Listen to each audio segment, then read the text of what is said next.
Hello, friends. Thank you for joining me today. Welcome to this episode of Lorna's Living Life. What's in your kitchen? Welcome to my kitchen where all the magic happens. This is where I spend the majority of my time when I am home. So, welcome. And my goal for today is to hopefully give you guys some ideas, maybe some inspiration on things to keep in your cabinets and in your refrigerator that will help you to ultimately maintain inflammation and help you to meal prep. So let's jump in and get started. Let's begin our tour of my kitchen. We're gonna start over here with these cabinet doors are open. I'm gonna show you guys some of the appliances I like to use. So you can see down there I have the pressure cooker, the crock pot, the grill, indoor grill when we can't grill outside anyways. We have our Ninja here on the countertop because I use that on the daily. And then we also have the air fryer on the countertop. We use that on the regular, as well as the toaster oven. So just to kind of give you guys a little bit of input about an air fryer if you don't already have one. They are great for frying without oil. So we like to do our vegetable noodles, sweet potato fries, our fried chicken, our fried fish in there. There's a lot of variety and a lot of options to use it. And my reason for liking the toaster oven is I prefer it over the microwave to reheat my food, especially when I have the time, because I'm not sending radioactive microwaves into my food this way. Call me crazy. I know it's quite a thought, but I prefer it this way. And the Ninja I use almost on a daily basis for shakes. Next topic, cooking utensils and food storage. You'll see I like to use bamboo mostly. However, I do keep the stainless steel and the heat resistant silicone. I like to use bamboo mostly because it's the most natural thing that you can use. You're guaranteed that there are no chemicals in it versus things like plastics and traditional silicones definitely do have quite a few chemicals that can be cooked into your food. The other thing that I like to use to actually cook food in are the cast iron skillets. I have them in a variety of sizes. What it does is it actually transfers iron naturally into your food. Super easy to clean, super natural to use, and you really can't mess them up. So I really enjoy them.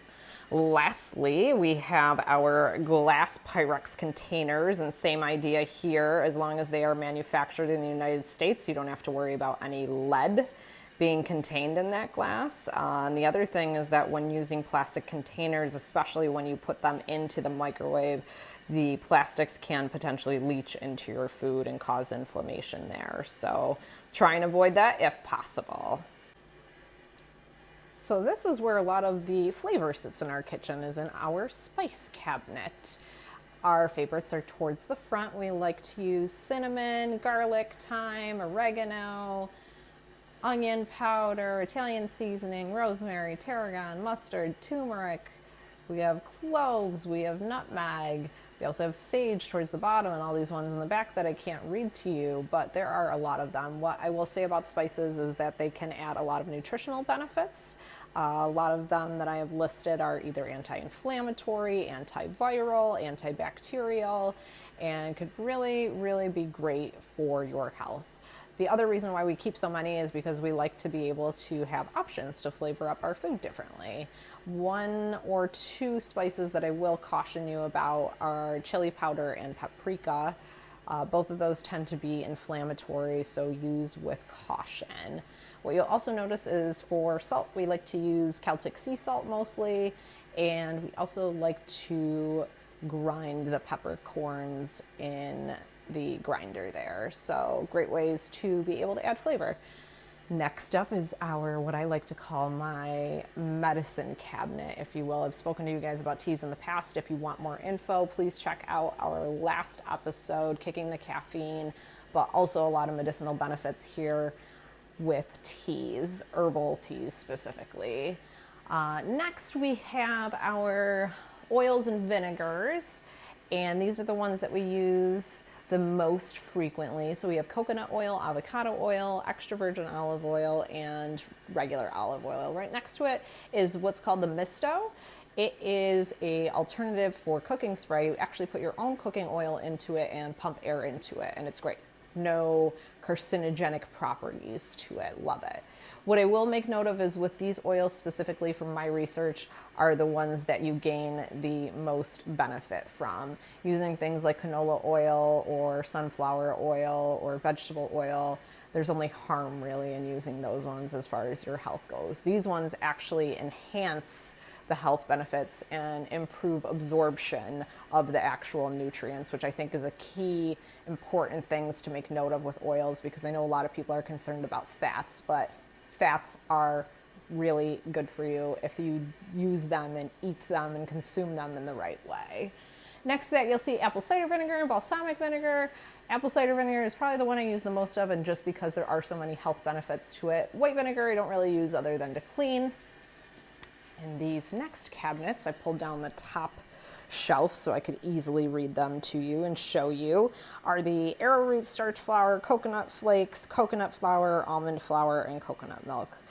The only thing that's not shown here that's in the fridge is dates, but these are my go-tos for baking, especially when I am looking for something to mimic a sweet. So I will tell you that it is a different consistency to work with, and depending on what you're trying to bake, they can either help you or harm you, but you will learn. And the coconut milk in the can particularly has the same consistency as whipped cream. So I thought those would be a great thing to share with you. Just above that is what I like to refer to as my nut cabinet. This is where I pretty much keep all nuts.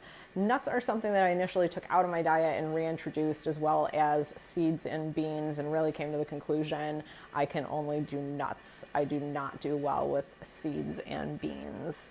What you'll see is I have mine all natural almond butter. It's not processed. Really the only ingredient in it is almonds. And right next to that, you'll see an array of nuts. So I keep almonds, I keep walnuts, I keep pecans, I keep pine nuts, I keep cashews. And then right up front here, I've mentioned plenty of times, is my good old Manuka honey, which is great for adding just a pinch of sweetness to something naturally, or for the nutritional benefits. Above that, you'll see Dillon's cereal, pasta, and white rice, which I don't consume, by the way. But I did want to make note of the sweet potatoes that I keep them in the cabinet because they need to stay in the dark to not spud. And I use those as a carbohydrate or bread or pasta substitute, something instead of grains to fill my belly. Can be really helpful.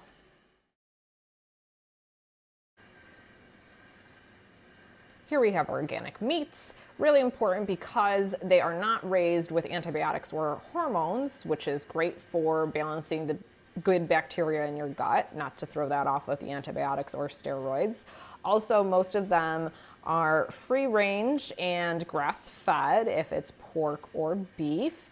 And then wild caught, in my opinion, is usually better than the farmed fish because of the way that they genetically modify meats now. So keep your eyes peeled for that. I know it's expensive, but I'm telling you what, it's definitely worth it to invest in the organic.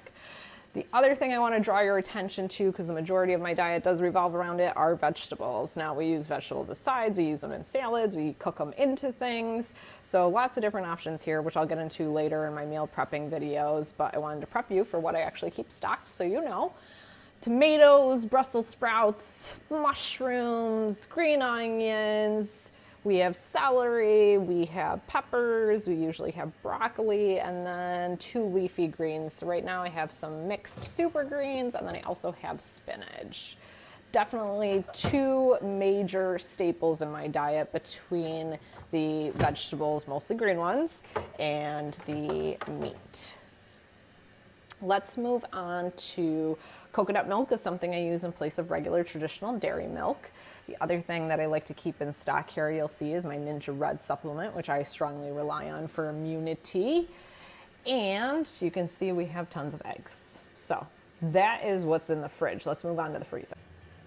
Moving on to the freezer, we have our frozen vegetables, which I traditionally don't like but keep just in case. It's just the flavor to me is different and I don't like it, but some people will argue that they're better for you nutritionally because they are frozen at their peak versus sitting at the grocery store and slowly rotting away. The other thing I like to keep are 2 fruit mixes, frozen fruit mixes. One is pomegranate berry and the other one's just a traditional mixed berry, and I use those a ton for shakes and a great source for antioxidants. for vegetables and fruit that we do not keep in the refrigerator, we like to keep lots of garlic and onions in stock. Garlic and onions actually are very high in glutathione, so if your tummy can handle them, glutathione is very good for your immune system. The other thing is a squash. We usually buy squash weekly, whether it's butternut, acorn, spaghetti, the list goes on and on. The great thing about squashes is that you can make them into pastas, you can make them into breads, and they are a great filler for your belly instead of eating your traditional processed breads and pastas. The other thing is we usually buy one melon a week, so this week we got cantaloupe, and then in our fruit basket for this week we have apples, bananas, and peaches. So lastly, I just wanted to talk to you guys very quickly about a couple supplements, a couple essential oils, and a few cleaning products that I like to keep in the kitchen. So real quick, the digestive enzymes are a great way for somebody who struggles with weight or inflammation to help them break down food and do it naturally. I love the Garden of Life brand. So on that same topic, the probiotic I take is also Garden of Life. That is a refrigerated probiotic with 50 billion active cultures in it. And I strongly recommend that particular amount because I feel like that's the way you're going to get the most benefit. The other thing is omega-3. Omega-3 is an oil-based supplement and it helps to keep everything moving through your system instead of getting caught up or stuck. And the last supplement that I feel like, again, everybody should take is vitamin D3 because that does help to support your immune system. So of all the supplements I take, these are the top ones that I recommend for everybody. The other thing is the essential oils that I like to keep in the kitchen. There's 3 big ones. One is lemon. Lemon I consistently put in my water and really helps sass up the water and give it a little bit of flavor, but also has antibacterial and antiviral properties. Same thing with thieves. Thieves I like to use in my tea when I feel like I'm coming down with something or I just don't feel good. And then we also have digize. Digize I will also put in my tea when my tummy is having issues. Digize, I will caution you with Young Living, is one that the smell and the taste does take some getting used to, but is 100% worth it in my opinion. Lastly, we have, I know you guys know I've talked about them before, Berkeley Green Dish Soap, which is what I'm currently using for dish soap. It's one that Dylan and I can agree on does an okay job at cleaning and is also actually free of chemicals. And then we have our Thieves Cleaner, which you know I've talked about before, an all-natural chemical-free cleaner. And then our 2 Norwex cloths, one's for glass and one's just for your traditional surfaces. But between these 3, this is what I like to use to clean because everything is chemical-free and will help to reduce inflammation. So as you guys can see, just to give you a brief overview, the majority of my diet consists of, firstly, vegetables and green ones at that, followed by meat, followed by fruits, followed by nuts. So you can look at it almost as a paleo diet. I don't strictly adhere to any diet, but paleo is probably one of the most similar. The other thing you can see is that I use things like herbs, spices, marinades, oils to add flavor and a little bit of zest to things. I think that that's really important because we need that. We need flavor in our lives. We don't just want things to be boring. I know that's kind of a hard diet for a lot of you to switch to because it's not something you're accustomed to. It's something that I developed probably over the course of 6 months to a year. It does take some getting used to, but I'm strongly encouraging you to make whatever attempts that you can because it will be beneficial to you and your health. So again, thank you for watching. Thank you for joining me. I'm sorry I couldn't be live today, but if you do have any questions or comments, please leave them in the comments below. I will very quickly respond to you and reach out to you, and I will talk to you guys soon. We are going to be getting into our meal prep videos hopefully next, so look out for those and be well.